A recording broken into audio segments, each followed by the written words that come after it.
Good morning everyone.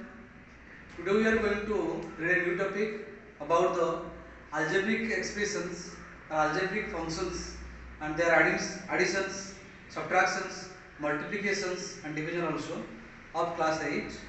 Now come to the new chapter, algebraic expressions.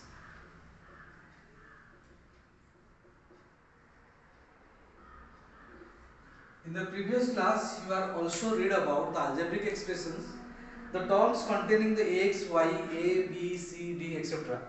They are known as the algebraic expressions.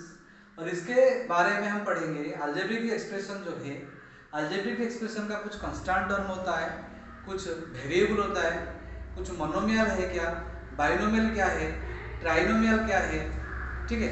Then अब पढ़ेंगे first constant क्या है। पहले देखो constant हुए, constant क्या है देखो, constant is a term, it has takes only some fixed numerical value.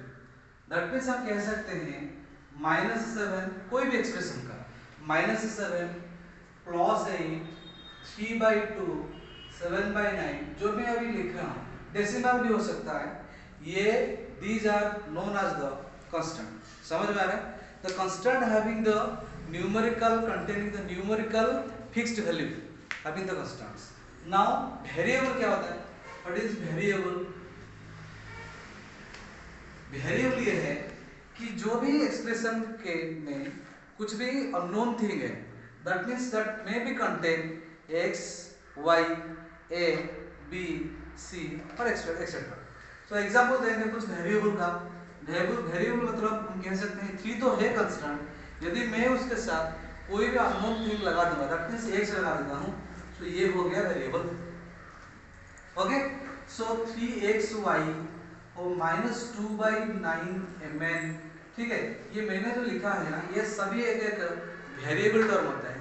It is known as variable because it contains some unknown things और unknown terms, that means x, then xy and here mn, so इसीलिए these are known as the variable. Now come to constant and variable, दोनों को लेकर के हम कुछ expression बनाएंगे। Constant and variable को लेकर के जब हम एक्सप्रेशन कुछ बनाएंगे, देन हमारा कैटेगरी में आ जाता है क्या, टर्मिनल, क्या मतलब कौन सा टर्म बाइनोमियल है, कौन सा टर्म मोनोमियल है, कौन सा टर्म ट्राइनोमियल है, ठीक है। सो मोनोमियल के बारे में पहले हम देखेंगे कि मोनोमियल क्या है। द अलजेब्रिक एक्सप्रेशंस, उसको हम डेफिनेशन में कर सकते हैं, तो तुम्हें पता ही है कि मोनोमियल ये ऐसा एक टर्म होता है, ऐसा एक अलजेब्रिक एक्सप्रेशन है that has contain only one term. That means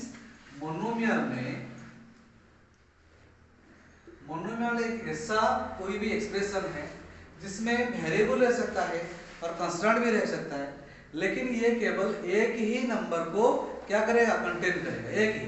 that means मैं कह सकता हूँ -7, ये -7 दो हो सकता है, दैट मींस ये वेरिएबल हो सकता है क्या, ये वेरिएबल नहीं, ये कांस्टेंट है, ये एक मोनोमियल हो सकता है। देखो, सो माइनस मैं लिखूंगा -3x², ये एक मोनोमियल है, ठीक है।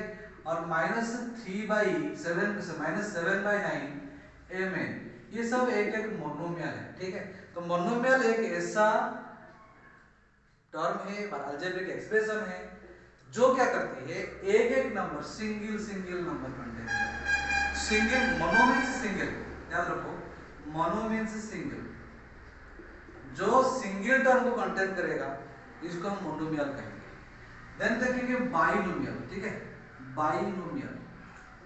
बाइनोमियल में दो टर्म रहेगा, बाई मतलब दो, bi means two term contain करेगा। सो एग्जांपल से होता है 3x² -5, ये एक बाइनोमियल है, ठीक है। नाउ x + y, ये भी एक बाइनोमियल होता है, ठीक है। और 3xy + 7 + 3, is it a binomial? Yes, it is a binomial because 3xy तो वेरिएबल है, लेकिन 7 और 3 दोनों को मिलाकर के हम इसको ये लिख सकते हैं 3xy + 7 + 3 दोनों को 10, ये है, हो गया ना बाइनोमियल। सो समझ में आ रहा है? सो बाइनोमियल मतलब जो अलजेब्रिक एक्सप्रेशन में दो टर्म कंटेन होगा, और याद रखो यदि कोई भी बच्चा ऐसा लिख रहा है 3mn इंटू 6, बच्चों ये एक बाइनोमियल होगा क्या? ये एक बाइनोमियल नहीं होगा। क्यों? क्योंकि इसको हम मल्टीप्लाई कर सकते हैं। दैट मींस ये हो जाएगा 18mn। Is it a binomial? No, it is not a binomial. लेकिन मैं थोड़ा सा चेंज कर देता हूँ। mn 6mn तो 3mn में तो लिख लिया, इधर मैंने मल्टीप्लाई किया था और इसमें क्या करूँ, प्लस दे दूंगा, 6 हो जाएगा। ये अभी बाइनोमियल हो जाएगा। क्यों? क्योंकि दोनों को मैं मल्टीप्लाई नहीं कर सकता। दैट मींस मैं इसको 9mn नहीं ले सकता, ये ऐसे ही रहेगा क्योंकि ये दोनों सेम नहीं होता। ये mn है इधर, ये वेरिएबल है, ये कांस्टेंट है।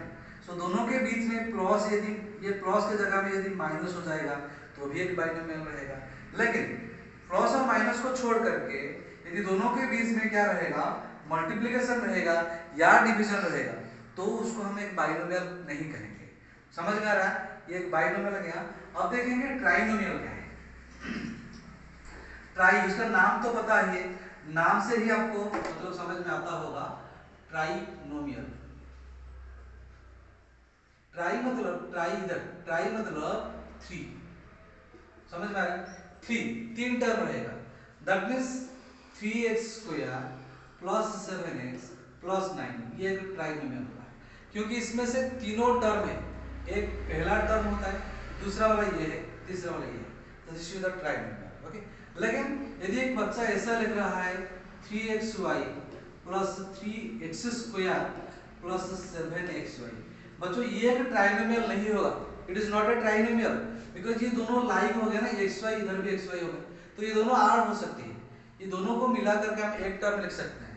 दैट मींस 3 और 7 ये हो जाएगा 10xy प्लस 3x स्क्वायर। ये जो दोनों अभी आ गया, ये दोनों को हम ऐड नहीं कर सकते, ऐसे ही रहेगा क्योंकि दोनों का जो वेरिएबल है इधर xy है और इधर x स्क्वायर है। सो इसीलिए ये दोनों का हम फर्दर ऐड नहीं कर सकते। So it is remain as same. So ये दोनों को हम बाइनोमियल कहेंगे, ये दोनों को हम ट्राइनोमियल नहीं कहेंगे। सो ट्राइनोमियल के बारे में पता ही होगा, पता चल गया। ट्राइनोमियल किसको कहेंगे? If the algebraic expression contain only 3 term. समझ में आ रहा है? ये हो गया ट्राइनोमियल। ठीक है। अब हम देखेंगे, हमारा क्वेश्चन में आता है कि कोफिशिएंट क्या है और फैक्टर्स क्या है। इसको कंसीडर करेंगे, इसी एग्जाम्पल को हम कंसीडर करेंगे। देखो इसमें थोड़ा सा मैं देता हूँ, इसको हम थोड़ा सा कंसीडर करेंगे।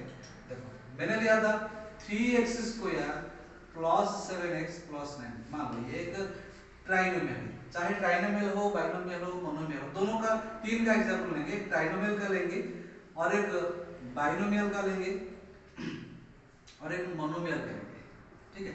ये तीनों में मैं देखूंगा इधर 3 टर्म है। सो पहले टर्म में लिखूंगा इधर 3x स्क्वायर एक टर्म है, दूसरा वाला इसका कौन सा टर्म है 7x है, और तीसरा वाला 9 है। ठीक है। सो ये जो 3x स्क्वायर है, इसका x स्क्वायर है ना जो वेरिएबल है, इसका कोफिशिएंट होता है 3। समझ में आ रहा है?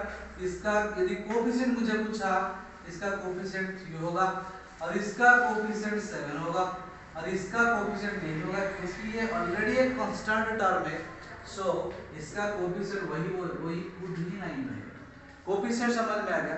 कोफिशिएंट मतलब वेरिएबल को छोड़ करके जो रहा, that may be positive, may be negative, may be decimal और मे बी फ्रैक्शन। समझ में आ रहा है?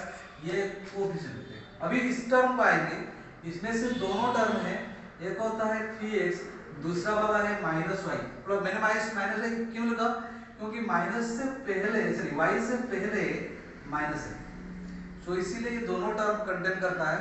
एक होता है 3x, दूसरा वाला होता है y। ठीक है, माइनस में। तो अभी देखेंगे कोफिशिएंट 3x का कोफिशिएंट, अब मैं लिख सकता हूँ 3 क्योंकि इसको वेरिएबल को छोड़ करके जो बचा ये होगा 3। अभी मैं इसको, इसका कोफिशिएंट निकालूंगा, y है। ठीक है। इसको मैं ऐसे लिख सकता हूँ कि उसका कोफिशिएंट होगा -1। why it is -1? because it can be written -1y। yes, so -1 y तो हम लिखते नहीं है, तो इसलिए सिंपली उसको y लेते हैं। तो इसीलिए -y का कोफिशिएंट -1 हो गया। ठीक है। अब लास्ट देखेंगे, इसका एग्जांपल लेंगे। ये इसके तो एक ही टर्म है, इसका कोफिशिएंट 3 होगा और अननोन तो है x स्क्वायर, सो इसका कोफिशिएंट 3 है। ठीक है।